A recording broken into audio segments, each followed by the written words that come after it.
Yan. Ayun. Hi, good evening. So this is the second session that I'm going to share with the members of the mentorship for Gen X and Gen Y, learnings from the advocacies or life experiences of our members. So again, I'm very fortunate that I was able to involve one of our members, no? Dun sa mas lower bracket ng age ng Gen X, Gen Y, dumidikit daw sa Gen Z. But anyway, as I always say, we always learn from each other, whatever generation we're coming from. So I would like to briefly introduce her. So she's currently a project assistant at Development Academy of the Philippines and graduated AB Political Science at the University of Santo Tomas, and currently pursuing master's degree in public administration at National College of Public Administration and Governance at the University of the Philippines. So she dreams to be a future technocrat of our country. And at the same time, fulfilling that dream, her goal is also to live a sustainable life, living in the metro, and she started her urban gardening, and basically what she's going to share now is her preference to use now the bicycle as her primary means of transportation, or her primary source, primary use for mobility. So mga ka-mentorship Gen X and Y, let's welcome Mariel Encar Uy. Yan, si Mariel. Mariel na lang. Hi, Okay. good afternoon po. Thank you po, Tita Ana, for that kind introduction. Okay. So, initially, I asked Mariel because all of those I invited to share here, I always tell them, share something that you are comfortable sharing to the others, no, life experience or advocacy. And she chose yung personal mobility. Tama ba? Yun ba tawag doon? Yes. Sabi ko, Opo, oo. personal mobility, active. Active transport. Sabi ko, oh, I think wala ata ako masyado alam dito. Give me more information about it. And I was reading some of the information she gave. Well, it's a very good topic to discuss. And I think there are members here that will be very interested with this kasi maraming nag-engage ngayon nito. But we wanted to learn more about this advocacy or practice or lifestyle, no? Siguro parang lifestyle siya eh, di ba? So, Mm. Mariel, what triggered you to use yung bicycle as your primary means of transportation now? Saan ang galing yung shift? At I think it's a major shift for you. Yes. Mm-mm. Yes. Kasi po, to begin with, medyo, hindi. Regarded ako sa newbie as sa sa bicycle commuting. Kasi natuto lang naman ako mag-bike siguro 5 years. 5 years 5 years ago lang po 'yon, tapos mga 2 to 3 months lang po ako nag-bike. Ano lang, leisure ride lang sa Mm. MOA, tapos minsan sa pilitan lang. Tapos may bike lang po ako dito and nakatambak lang po siya dito sa bahay. Tatlo yung bikes dito pero di ko lang siya ginagamit. Then ito, nagkaroon na nga po ng pandemic. Tapos naranasan ko rin po kasi, wala kasi kaming car. Naranasan ko dati na mag-walk from bahay to to the market. Siguro nasa 3 to 4 kilometers din 'yon. Mm-hmm. So kahit nasabihin ko na exercise, yan nakapagod din. And minsan laking problema pa yung pagpunta sa work, wini-worry ko since suspended ang Mm-mm. public transportation, limited ang operations to curb the spread of the COVID-19 virus. Kaya naisip ko, why not try my bike? So, naalala ko yun eh. It was last week of May, Mm-hmm. Saturday. Inaya ko pa si Arthur noon. Sabi ko, kasi marunong din siya mag-bike and may spare bikes naman. Sabi ko, tara samahan mo ako. Mag-bike ako mula bahay hanggang Ortigas. San ang distance nun siguro mga 5 kilometers lang. My first trip took me 55 minutes. Hmm, Tap Medyo matagal po siya, mhm, pero it's still significantly less mm. sa commute time ko, Hmm, ah, comparing sa pag-ride ng jeep na mhm, bihira ka pang makakasakay agad at ang pag-ride ng FX and other PUVs. So yun, nung Saturday na yun, since lesser cars kasi ano pa nun, eh, MECQ, mhm, nag-ano po ako, um, pagpunta pa lang dun sa 55 minutes, na na distance na ay 55 minutes na commuting time, nagkaroon po ako ng 4 stops sa Green Hills kasi medyo pataas siya. yeah. Kasi Sa San medyo Juan. hingal ako kahit na I tried losing weight and na na-build up na yung cardio ko, parang hindi pa rin, kulang pa rin. Tapos, nung nakabalik na ako, pauwi po kasi nun, nagutom kami. So, Hmm, "Tara kain tayo." "Sige, saan tayo kain?" Sa ano, "Mag-park muna tayo sa DAP tapos sa Mega Mall tayo kumain." Tapos dun ko na-realize na, puwede kang kumain, at the same time puwede kang pumunta sa work, puwede mo gawin yung errands mo gamit ng bike. hmm, Tapos yung parking is free compared sa cars, mhm, kaya okey na okey po siya. Tapos since then, tuwing nagre-report na po ako for work, nagba-bike commute na lang po ako and for other errands. mhm, Kaya hanggang sa ngayon po lagi akong nasa kalye. Kung kahit po na sobrang stressful po ngayon tulad nung nakaraang araw, currently po kasi nagfa-facilitate po ako ng, training session on QMS tapos ISO. Kahit po na long day siya, tapos may class pa po ako kasi nagma-masters pa po ako tuwing gabi ng Tuesday. Kahapon talagang pinilit ko na, gusto ko mag-bike, kailangan ko ng stress reliever. Kaya yun po, yun na po yung silbi ng bike mhm. sa akin. Eh, but this the first time mo that you pedaled from home to Ortigas and it took you 55 minutes and 4 stops. What are the Mm. preparation that you made? Kasi syempre, sabi mo nga, newbie ka, hindi ka talaga regular nagbabike. So alam mo din yung tatahakin mo kung ilang kilometro yon, no? What preparations did you do before pedaling from San Juan to Ortigas? Ayun po, ang preparations ko po before nung super bago pa po ako, ang dami kong water, ang dami kong, may extra akong damit siyempre kasi Mhm, kailangan magpalit. Meron po akong lights, kailangan charge 2 yun and kailangan meron akong data para kung sabihin kong nawala ako, naligaw ako, hmm, puwede akong puwede akong mag-communicate with others. Meron din po ako minsang reflector 'pag, sure akong gagabihin na. Ta's minsan po ano po ng power bank and stuff po. Pero ngayon po as time goes by, nag-improve na rin naman po yung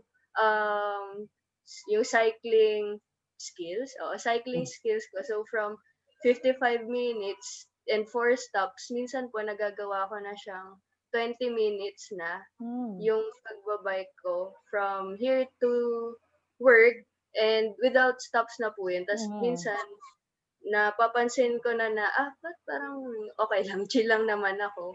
Pero yun po, yung other preparations po siyempre that would include mind conditioning po. hmm, Kailangan kasi confident po kayo sa ano, sa pagba-bike kasi sa una talaga meron hindi, 'di sa una, eh, lagi po talagang merong, mga pasaway na drivers. Hindi niyo maiiwasan yun kahit na anong ganda ng bike infrastructure na merong bike lane na painted or barricaded, merong sasaway. So, mhm, kailangan confidence po yung bibitbitin niyo. Tsaka maganda din po kasi dun parang na-e-empower kayo in a bit mhm. na mas nalalaman niyo kung ano yung dapat pinaglalaban niyo lalo na kung tama kayo. So, ayun po, dagdag Yeah. siyempre dasal na. 'Di ba if you drive a car, there's driving book, no? There are also rules on the road. So meron din bang gano'n na similar na dapat alam ng mga bikers, no, rules to follow when you are on the road, na hindi siya basta-basta, 'di ba? Kasi like the drivers ng ano, four wheels, of course you get a license, you take the exam, some of them go through a driving school. Ano naman yung equivalent nun for the bicycle riders, especially if they have to pass through the major thoroughfares or the major, yeah, major roads. Mm. Ang tingin ko po tita na pinaka-basic ay follow the road signs Mm. and follow the traffic rules. Simple as that lang po. Mm. And kung red, syempre dapat magsa-stop ka. 'Pag orange, 'wag mo na talagang habulin. Mm. Don't risk it. And green, of course, Mm. go. Tapos kung hangga't maaari, 'wag kayong magka-counterflow Mhm. dahil na kahit na hindi nagre-require sa bike ang lisensya, we should be responsible, to be respected din. Mm. Na hindi tayo nag-aabuso na porket wala kaming lisensya, puwede Mm. nang puwede mo ng daanan ng lahat na hindi Mhm. hindi naman dapat. Plus, ano po talaga, ang talagang advocacy po ng mga bikers din talaga ay share the road. Kasi Mhm. usually, um, car-centric leaning po yung policies po natin, eh. Merong mga, um, traffic enforcers and even drivers that will always prioritize cars than other Mhm. commuters. So, ayun po, based on my research din po kasi nagre-research din Mhm. ako sa ang topic ko po ngayon sa mga papers ko ngayon ay interconnected bike pathways. Iba pa rin yung tawag dun, 88% po kasi ang walang sariling car sa Pilipinas. So yung 12% po na yun, sila lang yung may cars and yung 80, paano na yung 88 kung ang policies mo laging car-centric at ang norms ay car-centric. So, always prioritize kung sino yung mas nakakarami. So, Mhm. parang may social justice effect po siya. But you mentioned meron ng mga bike lanes. Is this present in most areas that you pass by? And how helpful is it for you sa mga bikers, tong mga bike lanes na nilagay? Yes po, I'm very fortunate enough na yung mayor po namin, mayor of San Juan City, kasi po I live in San Juan, si Mayor Zamora, he's very active and passionate on protecting the bikers. So, ang ginawa po kasi niya ay ang inter, ang tawag doon, dedicated and protected bicycle and motorcycle lanes along Ortigas Avenue. Mhm. So yung Ortigas Avenue is currently shared Mhm. by Mandaluyong, San Juan, and Pasig. Tapos Mhm. nagkaroon po kasi ng initiative si Mayor Zamora na lagyan ng jurisdiction ng San Juan. So that's from Connecticut to Annapolis. So doon po, kung dadaan po kayo doon, meron pong dedicated na bike lanes na protected ang bike lanes namin with barriers against motorcycle lanes. And meron pong sariling lane ang motorcycle para hindi sila mag-overtake doon sa bike lanes. Tapos na-consume lang po doon ay 1/3 of the road. Mhm. So, bale, one of three lanes, merong para sa amin na para sa 88%. Kaya Mhm. yun, very happy po ako doon kahit na merong mga road hazards and potholes. Mhm. Pwede mo naman, mas maganda syempre kung matatakpan na, ma-enhance pa po yun. Pero malaking bagay na po yun sa amin na regular na nagba-bike commute, lalo na po sa papuntang Ortigas, Central Business District. Kasi karamihan po ng mga workers dun po nagtatrabaho, dun papunta. Mhm. At ang means of transportation nila, yung personal mobility nila ay through active transportation usually through biking. Mhm. Kaya ang maganda po dun, hindi kami basta-basta maiilang kung may dadaan po na motor, hindi Mhm. basta-basta may mag-overtake na car. At mas maganda rin po kasi dahil usually nasa rightmost lane yung mga G-liner na bus na dumadaan sa Ortigas Ave. Hindi rin sila basta-basta nakaka-stop kumuha ng mga passengers dahil nga protected kami with physical barriers. Mhm. Kaya But yun. but you mentioned though those provisions are provided by the local government of San Juan, but you are passing through the other cities going through the office. Is that Yes. similar or ano if you will compare yung mga bike Yes. lanes or if there's really a bike lanes in other areas of the city? Bale po tita, ang nangyari po kasi do'n, dahil po sa initiative po ito ni Mayor Mhm. Zamora, nagkaroon po ng recognition ni anong pangalan na, ni MMDA Mhm. chairperson si Jojo Garcia na sabihin niya na, "Bakit hindi rin natin 'to gawin Mm. hanggang Mandaluyong at hanggang Pasig?" Para ano, tuloy-tuloy na. Tapos there was even, uh, a discussion na magkaroon na bakit hindi ito i-extend hanggang Ortigas Avenue Mm. Extension na aabot siya Mm. hanggang Cainta. Mhm. Naabot anong tawag dun sa street na yun, Mm. Bullet Street? Basta po Mm. sa Cainta po siya. Mm. So ayun po, kung ma-extend nga po yun hanggang Cainta, ang magbe-benefit din po yun yung mga taga Marikina, yung mga taga Rizal, mga taga Yes. Makati. Kaya Mm. ayun po, dahil po dun nga sa initiative na yun, nagkakaroon na po sila ng meetings through MMC Mm.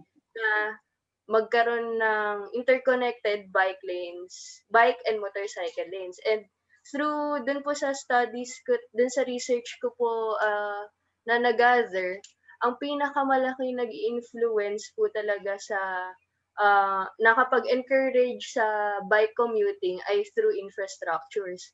And yung Mm. infrastructures po na yon um, hindi lang siya tungkol sa klase ng bike lane kasi meron pong Mhm. bike path, meron pong protected bike path, may on-road bike Mm. path, merong off-road bike path. Pero ang pinaka-importante po kasi doon yung interconnectedness po Mhm. Yes. na magko-connect from different cities. Mm.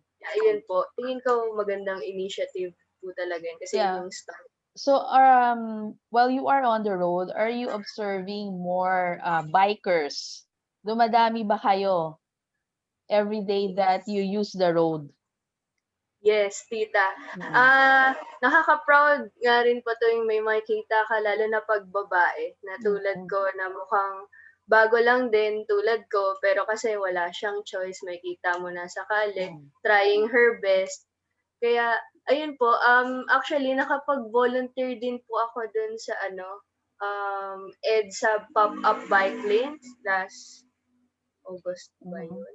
Oo, last August kung saan mag-o-observe dapat kami ng mga bikers na dadaan along EDSA. So Mhm. on my own, kasi medyo hindi siya well coordinated. On Mhm. my own, binilang ko that's one Saturday. Tapos from 6:30 to 7:30, around 262 bikers past Mhm. dun lang sa Ortigas Ave. Dun po Mm. habang kasi ako sa baba ng MRT, Ortigas Ave Station. So ayun, makikita mo na marami talaga. Hindi lang din siya dahil sa peak lang ng pandemic dahil Mhm. wala. Tapos ang observation ko pa po noon, siguro mga nasa 70-30. It's a rough estimation lang po. 70 ang walang helmet, 30 ang Mm. meron. Kasi so parang mas mapapaisip ka na nagba-bike sila out of necessity. Hindi Mhm. lang siya dahil nag-leisure riding tulad Mm. ko minsan na for ano lang, for recreational Mm. purposes. Makikita mo na yung bike nila, yung hindi branded, Mm. yung just to get to point A to point B. Kaya Mhm. ayun po, my advocacy really is to have protected bike lanes Mhm. and interconnected. I don't know how it works bawal ba ang walang helmet when you were biking, especially in major thoroughfare? Because I would say parang logically dapat bawal. But do the enforcers stop these bikers pag wala silang helmet? It's not bawal-bawal po, Mm. pero in 'pag sa QC po, technically, meron silang city ordinance na Mm. nagbabawal sa mga Mhm. bikers na walang helmet at may multa po sila. Mm. Pero tingin ko at sa ibang bikers din, mas maganda na may helmet kahit na Yes. walang Mm. walang law Mm. nagsasabing bawal. Mm. Kasi protection din po 'yun dahil hindi Mhm. po natin alam kung kailan ka maaksidente at ilang beses na rin po ako nasemplang Mhm. during my bike commuting. Kung wala akong helmet siguro nabagok-bagok na rin po Mm. ako. Pero ayun po, meron din pong studies kasi na hindi pa rin po sapat ang helmet. So, Mhm. it's not, Yeah. hindi naman sinasabi na, walang silbi ang helmet Mm. dahil malaki talaga, pero that does not guarantee you Mm. from accidents, from Yeah, potential true. accidents that may happen. Ayun po. Kasi mas delikado pa rin talaga 'pag ang usual road accidents po kasi mga hit and run, eh, based Mhm. on, research. Mhm. Hit and run ng mga motorized Mm. vehicles versus dun sa mga non-motorized Mm. vehicles. Kaya ayun po, 'di Mm. ka na mapoprotektahan nun Yeah. completely. So, with regards to that, what are the other challenges that bikers face? And specifically, what are the additional challenges if you are a woman biker? Hmm, unahin ko po muna sa sa mga female bikers. Mm. Ayun po, ngayon po ay day 2 na ng #ShareTheRoadWithHer campaign, Mhm. which ay yun po yung profile picture ko, yung Yes. merong badge. I shared Yes, that early this morning for your introduction. Yes. thank you po. Ayun po, so yesterday, I wore orange with Mhm. my male cyclist friends to inform them and remind them na yun nga, there should always be respect for women bikers. Kasi kahit na anong damit nila, kahit na anong ginagawa nila, hindi dapat sila binabastos, lalo na sa road. True. Kasi yung catcalling po and yung Mm. harassment, hindi ka dapat nagtu-turn ng blind eye dun. Nangyayari at nangyayari yun. Nakakabawas din siya ng confidence sa mga babaeng bikers na gusto lang naman nila mag-bike at bakit yung mga lalaki ba? Nagaganon ba? Hindi. So ayun, I'm quite active dun sa campaign po ng Share the Road with Mhm. Her. Kasi nga kahit na na-feel or hindi Mm. hindi ko masyadong nararamdaman, this happens and you should always fight kung alam mong merong mali. Tas yun, so dun naman po sa bikers in general, ano po ulit tita? Sorry. The challenges on the road, aside from the others na na-mention mo na. Opo, yung challenges po, yung tingin ko yung weather. Kasi Mhm. siyempre, kunwari po bagyo, yung bike mo ayaw mong delikado siya. Lalo na po kasi ako, ginagamit ko po kasi ay road bike. Manipis po yung gulong namin, Mhm. prone siya sa accidents, lalo na po, mas sensitive din siya sa mga road hazards, sa mga potholes, and etc. Kaya, yun po, yung bagyo, tapos yung distance, tsaka yung ang tawag do'n, yung gradient, Mm. Mm. yung taas at yung baba, yung mga ahon and dusong. Mm. Tingin ko ano sila, eh, deterrent din sila sa mga, sa bike commuting.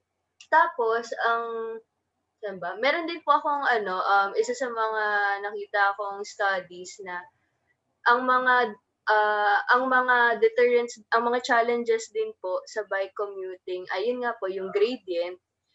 Apat po 'yan, yung gradient, yung absence ng, bike lanes, Mhm. tapos yung absence ng interconnected bike lane, Mhm. tsaka yung time, commuting time. Yun po yung Mhm. apat na challenges. Pero ang tingin ko dapat na-add din dun yung weather, yung Mhm. pabago-bagong weather, yung tirik na araw siyempre sino Mhm. bang gustong sobrang init. Tapos 'pag umuulan, although some would enjoy cycling in the rain, meron pa ring ayaw mabasa, Mhm. ayun po. Okay. So with that challenges, do you think there should be provisions or additional provisions coming from like the local government, no, or the MMDA here in Metro Manila that could support din yung mga itong active transport? Kasi for one, I could see that with our current situation, people are finding for themselves solutions. Sabi mo nga sa case mo, pinapapasok na kami, walang public transport, di ba? And sabi mo nga, you observe some people na parang hindi leisure to, it's ano talagang because they have Out to. of necessity. Yeah, they have to, it's a necessity. So, given those situation and even for those who wanted to take it as a leisure kasi it's also a good form of exercise for some na hindi naman ginagamit yon for going to and from work.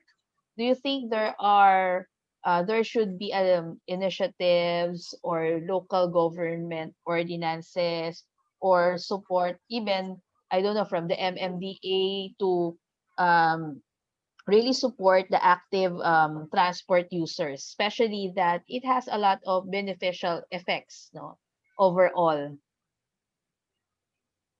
Yes po, actually na-study po in US, anong state ba? In I Mm-hmm. forgot which state. Pero, ang lumalabas po kasi dun sa survey na yon, ang ni-rank po yung mga local challenges Mm-hmm. na dapat ma-address ng local government units. Tapos ang number one concern po ay ang mobility challenges. Mm-hmm. So, ano po, ang pinakagustong demand ng tao ay yung commute distance or yung maging mas convenient pa sa mga commuters yung pagpunta nila mula sa kanilang bahay papunta sa mga sa work, Mm-hmm. papunta sa leisure Mm-hmm. areas, Or sa papunta sa market. kanilang opo, to do their necessary stuff for leisure and for ano out of necessities. Kaya ayun po, ang tingin ko in terms of support dapat, kung tawag kung kayang ibigay lahat ng puwedeng ibigay dapat ng mga local chief executives, ibigay na. Kasi tulad po sa amin dito sa San Juan, nagkaroon ang isa sa mga programs po niya kanina nagbigay lang siya ng 105 bicycles for Mm-hmm. to support the bike sharing program dun sa mga San Juan City LGU workers. Tapos nagkaroon Mm-hmm. din po sa amin ng solar bike pit stops so we could Charge. repair our bikes Mm-hmm. doon. Tapos complete with tools, tapos alam ko meron pa siyang drinking station, Mm-hmm. tapos puwede kaming mag-charge dun if we need that. Tapos, dun naman po sa QC, ang ginawa nilang compromise since nag-i-implement na nga po sila ng wait lang sorry. Nag-i-implement na nga rin po sila ng no helmet, no ride policy. Namigay sila ng 500 helmets sa mga sa mga bikers na walang helmet Mm-hmm. before prior to their implementation. Tapos yung Pasig po kasi po ang nanalo po dun sa Mobility Awards, ang nakuha po ng gold ay San Juan City and Pasig Mm. City. Okay. Tap for championing personal mobility and active transportation. So ang ginawa po ng Pasig City, nag-allot na rin po sila ng budget para masimulan na this January 2021 yung interconnected bike pathway Mm. sa buong Pasig. Tas ayun po, nag-encourage din po sila ng nagbibigay sila ng incentives sa mga, establishments ng mga ano, na bike friendly. Nangyayari po 'yan sa Pasig, sa San Juan, Mhm. bale nafe-feature sila, ayun po. So tingin ko, in any way you can, if you're a local chief executive, support them. Kasi lalo na kung sila yung mas nakakarami at sila yung mas nangangailangan, yung pinaka-vulnerable sector Mhm. society. Yeah, we hope, no, with the initiatives of San Juan and Pasig, no, the rest will follow. Okay, last, Mariel, what are the tips that you could give our members, no, who might be thinking right now, or baka they have that in mind to use active transport, no, not only in going to work or as a means also of some of their household activities. Yeah. Ano yung Mm. mga tips na maipapayo mo with your experience? In my own little Yeah. experience, since I'm really fairly new, ang mabibigay ko pong tip ay yun po, confidence. Confidence sa road. Kasi kahit na marunong kang mag-balance ng bike, marunong kang mag-ride from this point to this point, pero small distances lang, practice and confidence. Kasi iba pa rin pag nagulat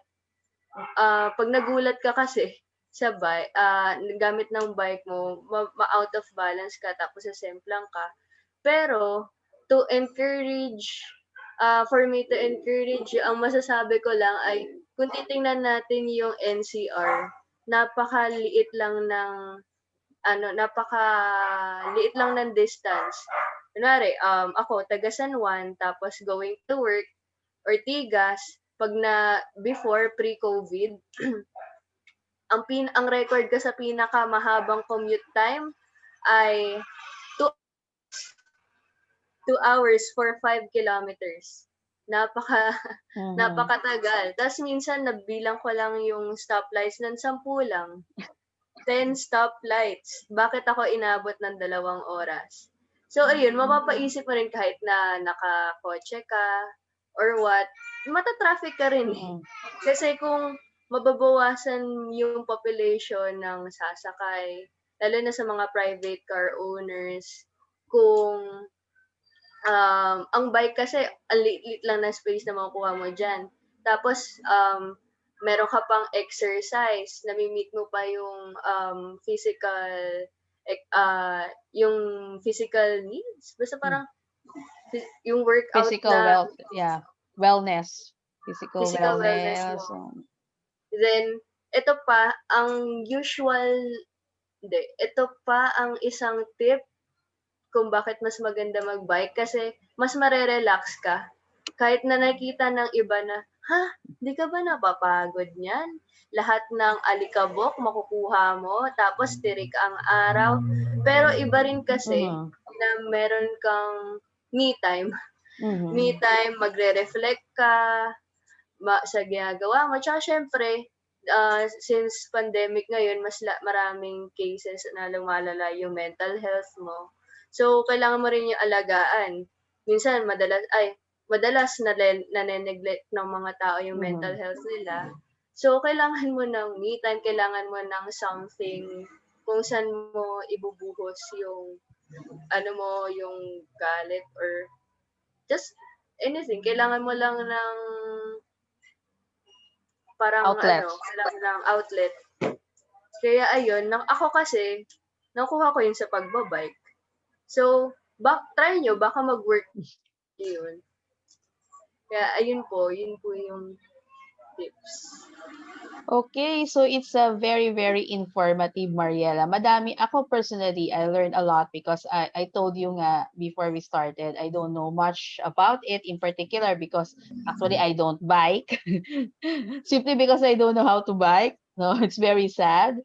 But then it's a good thing I've seen the resourcefulness of Filipinos to adapt to the situation, no? And parang going back to basic nga yung biking na yan eh, 'di ba? Some of the things we neglect that have been there or always have been there unless we find talaga parang um supposedly hindi siya last resort eh for those who wanted to find ways to transport but it's always been there di lang It's an nagagamit. option. Yeah. And it's a good thing kasi we see people that are more empowered doing so, not only for women who, of course, yung confidence that it gives you, but even those who are, sabi mo nga, yung mga vulnerable na they have to find means to go to their job otherwise they don't have anything on their table, so it's very empowering in that sort that they can find ways to find solutions to their problems, no? And at the same time, for also some of the bikers who wanted this simply because like you sabi mo nga it's a good thing you find women doing this because sa atin kasi it's still the culture that parang very limited ang physical activity for women or they would regard that as parang ano limiting beliefs no no sa culture natin na kaya ba ng babae to hindi so I really go for I have always been an advocate of how to empower women in different ways and Mm-hmm. at the same time also yung physical wellness no you mentioned nga with or without the pandemic no people should always take best regards to their physical health and right now yung nasasama yung mental health because of the situation but we must always remember that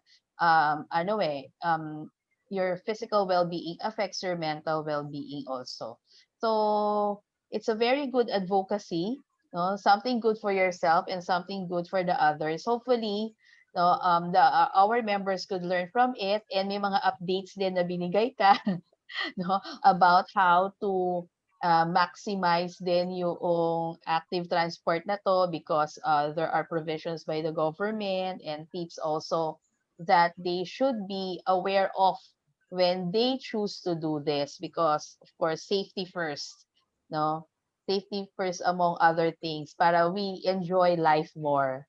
Okay, so thank you very much. And I know a lot of our members are looking forward to this interview. And thank you for sharing no, to the members of Mentorship Gen X and Y. It's a good thing because I would always say no, um, kahit isa lang yung magkaroon ka ng impact, if that person would really imbibe or do that thing, it could create a lot of effect, 'di ba?